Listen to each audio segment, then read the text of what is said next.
kusang nakipaghabulan ang grupong ito ng mga rescuer. Walang hiya! Ang kanilang target, hulihin ang mga asong gala sa isang isla sa probinsya ng Rizal. Ay, ang dami pang tumatahol dun, ma! Asukal na, tsaka makakataas pa yung damo. Mabilis na magtagot. Kahit nangangayayat na ang karamihan sa mga aso, may lakas pa rin ang mga itong takasan ang mga nanghuhuli sa kanila.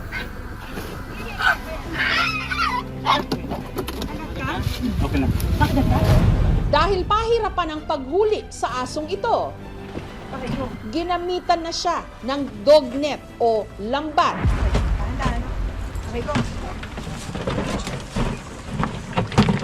Ingat, ingat. Ito ay tawag humane net para hindi maputol yung nguso ng aso. Sa islang ito, tinatayang may 40 mga aso. Gayong wala namang nakatira ritong tao. Kaya ang tanong, paano napunta ang mga aso dito? Sa islang tila nasa gitna ng kawalan.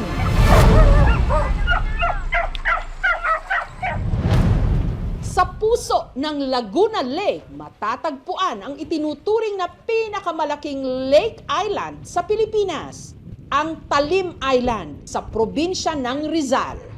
40,000 na mga residente ang kasalukuyan ditong nakatira. Sa palibot ng Talim Island, merong mga maliliit na mga isla. Walang nakatira sa ilan sa mga ito. Kaya laking gulat ng mag-asawang Lyndon at Kay nung nadiskubre nila na sa mga islang ito may mga aso. Pricing, balat. May pricing. Tinatangay nila yung bulok na isda. Yun ang kanilang pinag-aagawan, nag-aaway-away pa yung tatlong aso. Yung iba, namamatay sa gutom. Ang payat na pagbutot balat talaga. Sa kung tawagin nila, pulo ni Don Silverio, 8 mga aso raw ang una nilang nakita.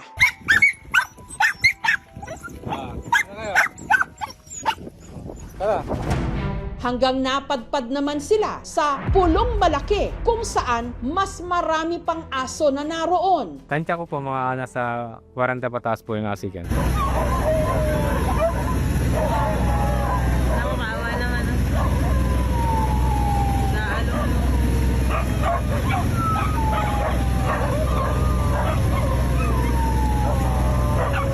Hinala ni Lyndon at Kay.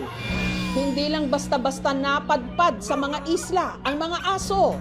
Sadyang iniwan, inabandona. Hindi na ako yung tanga kasi alam ko talaga, dinadala sila ng mga taong ayaw nyo sa alagang aso. Maaaring tinatapon ka nun.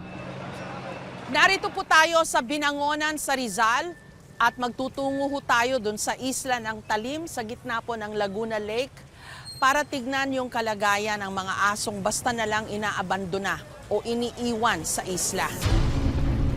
Itong Talim Island, ito yung islang parang napakalayo pero actually malapit lang. Nakakalungkot lang kasi may mga parte yung isla na ginawang tapunan ng mga aso na ayaw na o hindi na nila kayang alagaan.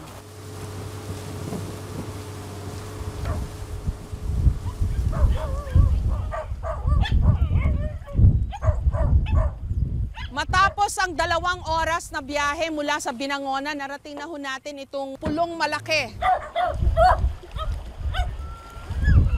Salamat sa inyo, ha? Thank you, napakabubuti nyo naman. Nakilala ko ang mag-asawang sina Lyndon at Kay, mga residente ng Talim Island. Guys! Minsan hintayin nyo kami! Baba kami dyan! Agaw! Napanood ko yung pinost mo. Nasaan yung nakita ko na lumalangoy? Ito po isa. Marami po diyang lumalang. Parang sobrang gutom, no? Salamat, ha? Salamat na merong mga katulad nyo. Ang lupit ng tao, no? Kung nagagawa nila ito. Hulyo ng nakaraang taon, nung nadiskubre nila ang 8 mga aso sa pulo ni Don Silverio. Kwento nyo nga, paano nagsimula ito? Pumalawat pa po kami dalawa. Pagdaan po namin sa pulo, nagsalubungan po yung maraming aso, payat na payat. Parang gutom na gutom po. Pricing, balat. Kamusta naman yung mga aso? Puro payat na payat, burot-pulat. Minsan po may nakikita kaming patay na lang na aso. Namamatay na lang sa gutom. Yung mga buto-buto po nasa, nakikita na lang namin sa Kaya, gantuwa Ayan, doon po nagsimula na kaming pakain ng aso po. Dinadalhan nyo na ng pagkain dito sa pulo. Minsan po nagluluto kami dito sa pulo mismo. Anong kinakain nila? Naglulugaw po ako ng kanin po, tapos ninahaluan ko po ng isda. Maya-maya pa, hindi na nga makapag-antay yung mga aso, kaya naman naghain na nga si Buyo. Pinapakain mo sila araw-araw. Minsan po, sobrang lakas po talaga hindi ako nakakapalaw. Nakukonsensya naman po kung hindi makainin, kaya hindi ko dadalan po na makakinabukasan po, umaga. Maririnig po sila, nag-aalulungan po. Minsan narinig, pagkakalma po yung panahon, narinig po sa isang barangay namin na may umalulong yung mga aso rito. Nagkahanap po sila ng pagkain nun. O nagutom na si gabi. Parang tao, masakit ang tiyan. Siguro ganun ang pakaramdam ng mga aso. Grabe naman yan, Daming Su. Anong mukha yan? Ang una pong pinangalan namin si Daming Su. Daming sugat. Si Beauty, para may eyeliner. Si Whitey, dahil puti. Si Mael, kaya Mael, ayos siya lumapit sa amin, may lap. Tapos yung si Bunso naman, siya yung pinaka-maliit. Kalaunan, ivlinag ni Kay ang kondisyon ng mga aso. Dahil bantagal na nga rin nila dito sa pulot, wala nga nagpapaligo sa kanila mga mare at pare, kaya naman pinaliguan na nga rin sila ni Buyo. Para po makatulong rin po sa kanila, para mas marami pong makakita sa kanila at makaalam po ng kalagayan po nila dito sa isla. Dati, nung hindi to nakapost, Wala po. kayo lang Kami lang po nagpapakain. So nakatulong yung pag-content no sa Tulong po kanila. talaga, ma. Kasi po simula po na nag-content po kami, may mga nagbibigay na, magpapadala na po ng mga dog food. Maya pa nagsitulugan na nga sila na para bang fresh na fresh nga ang kanilang mga katawan. Kaso alam mo naman sa social media, 'di ba, minsan sasabihin deliberately o talagang sinadya mong mag-content. Po, dami po talagang basher, ma. Gusto ko po talaga silang ma-rescue po dito. Minsan po ang asawa ko nagpapakain po siya kahit walang camera eh. Yun po ba yung content? Hanggang sinagip ang mga ito ng local government unit ng Binangonan. Kaya nabigla kami nung kinuha. Nagulat. Kahit nga alam namin na mapapabuti nga sila kung saan nga sila dadalhin, ay alam nyo naman mga mare na napamahal na nga yung mga aso sa amin ni Bu. Isang iglap na wala po sila sa amin. Ang mga aso sa pulo ni Don Silverio dinala sa isang shelter sa Laguna. Hanggang nadiskubre nila ang isa pang isla na ginawaring tapunan ng mga aso. Ang Pulong Malaki kung saan naroon ang tinatayang 40 mga aso. Pinatangay nila yung bulok na isla. Yun ang kanilang pinag-aagawan, nag-aaway-aaway pa yung tabi ng Hintayin nyo kami! Baba kami dyan! Kaya kung naglalangoy yung mga aso, para una na sila makakain. Paano pa makakapaglagay si Buyok ng pagkain doon sa taas? Ang mga aso sa Pulong Malaki pinakain ng mag-asawa, bagamat hindi raw ito naging madali. Kung pwede nga lang pong ampunin ko silang lahat, inampun ko na po eh. Kaso nga lang wala po kaming pwesto dito sa bahay. Kahit po may mga nagdo-donate po sa amin, hindi pa rin po yun sapat. Sir, ito po yung aking sinaing na bigas na ilang umaga. Nabusan kasi kami ng bigas sa kaya itong bigas namin yung niloto namin. Haluan na lang po natin ng dog tooth para magkaroon ng lasa yung bigas.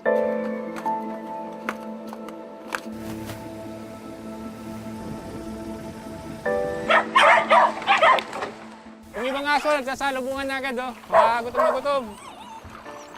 Eto, sumampa na nga yung isa, bagong anak. Ito, gutom na gutom, oh. Kung sa pulo ni Don Silverio na pangalanan pa ni Lyndon at Kay ang 8 aso, sa Pulong Malaki, ang pinaka-alpha male o pinuno na lang ng mga aso ang nabigyan nila ng pangalan, si Pinuno.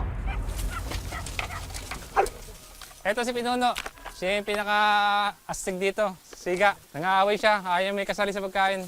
Yung biyanan ko po, lagi po sinasabi na lagi po daw kami walang bigas.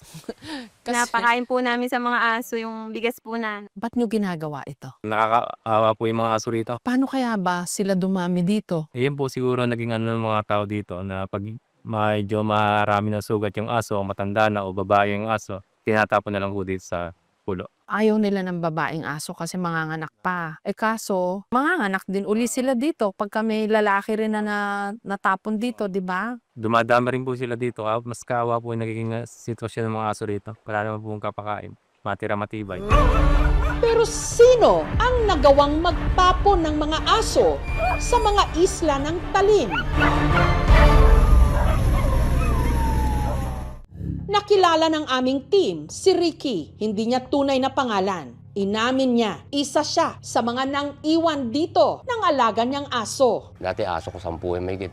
Ilan na 6 na lang. Una tuling tapon ko yung 3 months ago. 2 inahin at 2 anak. Baka hindi naman katabon yan. Ginaya ko na rin. Kaya ako tinatapon, gawa ng kahirapan na rin ng buhay. Malakas kumain yan mga aso. Ilan yung anak kong 6 yan. Unahin ko muna ang mga pamilya ko bago sila. Wala mga turok yan. Pag nakakagat yan, purisyo ko yan. Wala na nga ako may pakain sa pamilya ko eh. Gagasos pa ako dyan. Sa bayan ka pa magpapakapon. Dito naman wala rito ng ganun. Kaya dumadami. Naaawa rin ako. Siyempre pa sa lumaki yan. Yung mga aso yan. Wala na akong magawa. Paglabag sa batas o ang Republic Act No. 8485 o ang Animal Welfare Act of 1998 ang pag-abandona sa mga alagang aso. Pati na sa Republic Act 9482 o ang Anti-Rabies Act of 2007. Pag ang ating pong pet or ang hayop ay namatay because of cruelty, maltreatment, or neglect inflicted, ang person liable can be fined for up to 100,000 pesos and or imprisonment of up to 2 years. Pag hindi naman namatay, no, but it's not able to survive on its own, pwede naman siyang maparusahan ng fine up to 50,000 pesos and or imprisonment of up to 1 year and 6 months. Alam naman daw ng LGU ng Binangonan na may mga islang ginawang tapunan ng mga aso sa kanilang lugar. Hindi rin naman daw sila nagkulang sa paalala sa mga residente. Dito sa mga isla-isla rito, anong practice nila? Medyo malayo po kasi yung island po talaga sa amin, sa mainland po. So ang ginagawa po ng iba, imbis na i-turn over po sa amin, yung mga di na po kayang alagaan na aso, tinatapon na lang po dito. Tapos kami naman po, i-rescue na lang po namin dito. Sinabihan na rin po namin yung barangay, kasi yung ibang barangay naman po dito sa Talim Island ay nag-turn over po sa amin. Pero, di ba, syempre, we can only do so much. Kung tapon ng tapon dito ng aso o dito dinadala yung mga ayaw nilang aso, hindi matitigil to. Kinausap na rin po namin yung mga barangay po na malapit po dito sa Pulo. Ang sabi po namin na sabihan po yung mga residente po na wag na pong magtatapon dito kasi paulit-ulit lang din po yung mangyayari. Anong gagawin ng LGU ng Binangonan? Nagre-rescue na po tayo. Nagsimula po tayo last year, dun po sa kabilang pulo. Tapos ngayon naman po ay dito po sa malaking pulo. Ito-turn over po natin sila sa shelter po, which is yung Animal Biyaya Foundation po. Ang grupong tutulong sa pag-rescue sa mga aso, ang Biyaya Animal Care Foundation na pinamumunuan ni Rina Ortiz. Bakit nyo ginagawa ito? I guess it's my thing.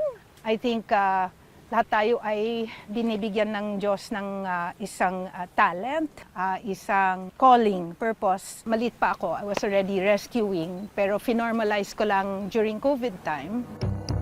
Nitong Miyerkules, ikinasa ng grupo ni Rina ang rescue operations sa Pulong Malaki. Magbibigay po tayo ng pagkain. Manong can hold some of them and gently put them inside the carrier. Pero yung iba is baka kailangan ilambat or i-leash kasi pwedeng makagat yung mga tao. Ang mga asong maamo na ang naisakay pa ni Lindon sa kanyang bangka bago dinala sa mas malaking bangka na magdadala sa kanila sa dog shelter ng Biyaya. Sila dyan, 5?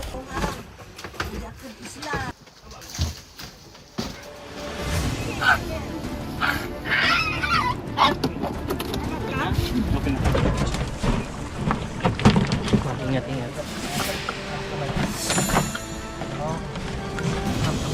Dahil mailap ang ilan sa mga aso, lalo na ang mga tuta, hinanap pa sila ni Rina. Kinuha po namin yung mama dog, pinapakain po namin at saka hahanapin niya yung mga anak niya para mapakain niya. She will lead us to her puppies, we're hoping. Please nahanap natin. Oh my God, sir. Hi, Miss Reese! Miss Reese is so small, look! Oh, baby! Di abot. Hi, baby! Hi! Oh my God. Hello! 3. Oh my God! Hi! So beautiful. Sige, tingnan ko po. Oh my God. Hello! Hi! With the help of Mama Dog, she led us to her puppies and they quickly hid underneath that rock. We thought originally 4, pero 5. Mission accomplished. 4 na oras ang inabot ng rescue operation. Sa huli, 22 na mga aso at 1 pusa ang nasagip. Successful. Nakakuha kami ng 14 adults, 3 juniors, and 5 puppies.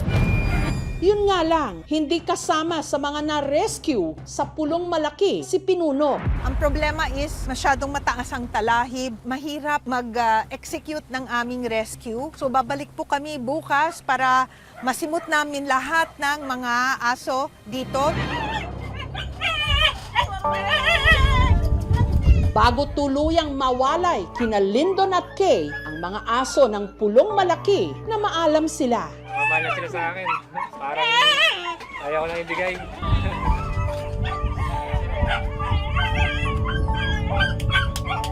Malungkot po, nawawalay na po sila sa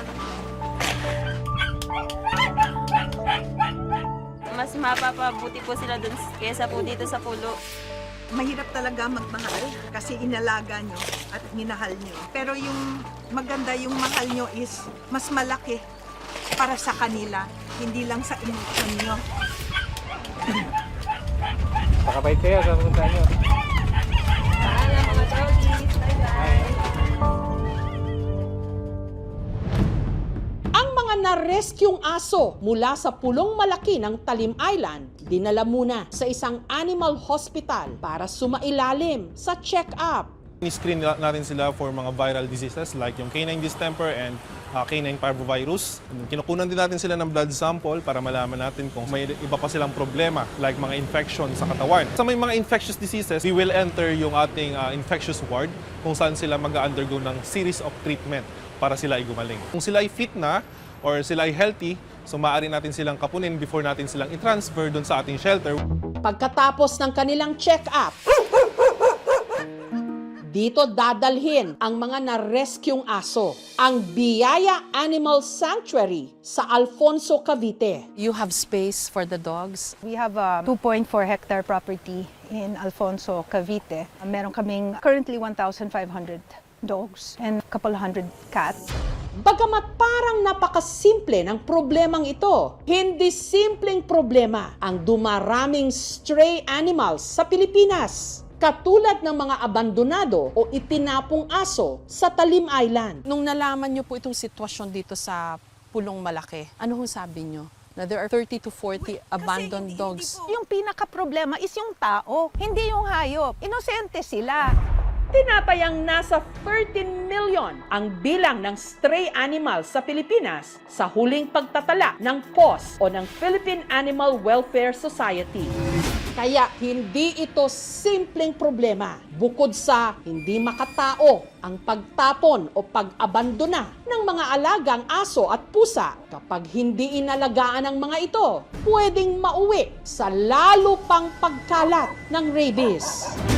Kaya dapat magtulungan ang mga pet owner, mga animal advocates o activists katulad ng grupo ni Narina at ng gobyerno. Actually, tungkulin po nila yon dapat, pero for whatever reasons, hindi nagagawa. I think about 90% of LGUs do not have a veterinarian. By the law, first-class municipalities must have. Pero there are a lack of veterinarians, tapos mahal din yung sahod nila. Many first-class municipalities are unable to fulfill even the vaccination.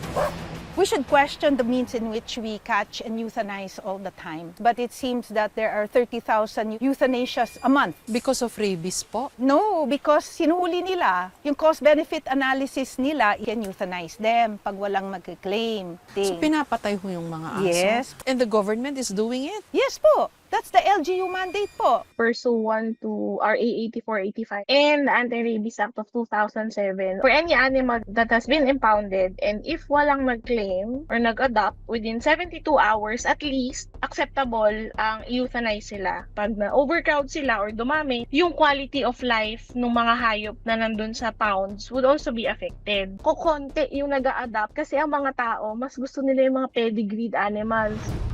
Padami ng padami yung mga strays, aren't you gonna question your so-called solution. That's why when I presented that in Congress, I said, we have to change this. You can't use the same solution, supposedly, and think you're gonna have a different result. A humane way of doing it, which we did in Cebu, kinuhuli, kinakapon, at binabalik. So what we've done is nationwide, Pagudpud all the way down to Zamboanga, we've done kapon. So naka 170,000 kapons in 3 years. Yung mga strays natin, pag natanggalan na natin sila ng uterus, ng testicles, hindi na sila mag-roam around. Less na yung babakunahan natin ng rabies. Ang benefit naman nun sa tao, is, syempre, yung transmission pa rin ng rabies. Baka dapat yung LGU mag-ano rin ng kapon, magpa-neuter o spay na libre sa mga tao. Nasa plano na po yan ng LGU. Magkakaroon din po tayo ng animal shelter po sa atin po sa LGU po mismo. So bali po yung mga marerescue po namin, sa amin na po alagaan. And then tsaka yun po yung ipapa-adapt. Samantala, nitong Huwebes, bumalik ang grupo ni Rina sa Pulong Malaki para subukang kunin si Pinuno at ang iba pa. Ang mga rescuer naglagay ng mga trap. Lalagyan po namin ng pagkain. Dito sila aapak, tapos magsasara po ito. At makalipas ang kalahating oras, nahuli si Pinuno at ang iba pa.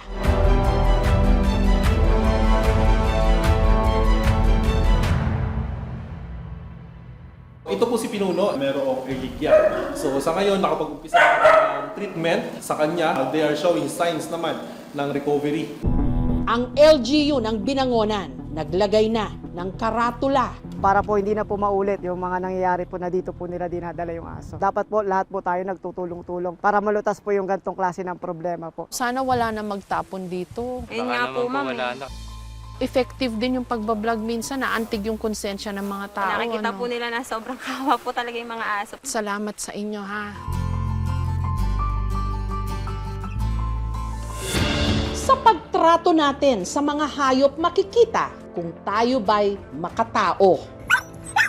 Lalo pat sa pamamagitan nila, mga inosenteng nilalang na ibinigay sa atin ng Diyos bilang mga kasama at kaibigan. Minsan, hintayin nyo kami! Bababa kami dyan! Hari nawa, tayo'y nagiging mas mabubuting mga nilalang.